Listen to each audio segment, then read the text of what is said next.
All right. So the bottom goes all the way down to the bottom, and it fits pretty easily.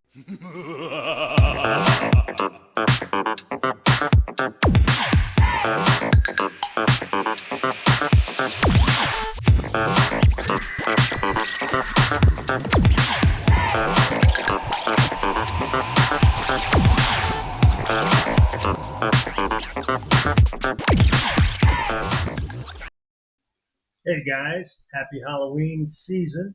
I'm a big fan of Halloween. A lot of people are. So tonight's build is continuation of our spooky season. Let's get started with this build, all right? So it's only 3 bags, only 254 pieces. So this is going to be the giveaway. If I ever reach 100 followers, ever, then we'll give away the Halloween barn.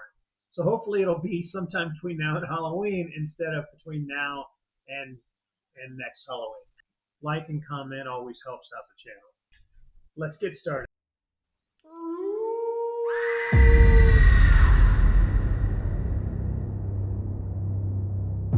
The history of how pumpkins became associated with Halloween. During Halloween, it actually started as an Irish myth. The myth is about a guy named Stingy Jack. No correlation with the jack-o'-lantern at this point.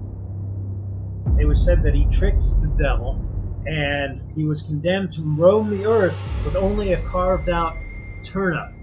So the Halloween jack-o'-lantern was actually a Halloween jack-o'-turnip, or so to speak. And then what happened was when the Irish immigrants came to America, turnips weren't near as available as pumpkins, and pumpkins ended up being of the same, ground sport.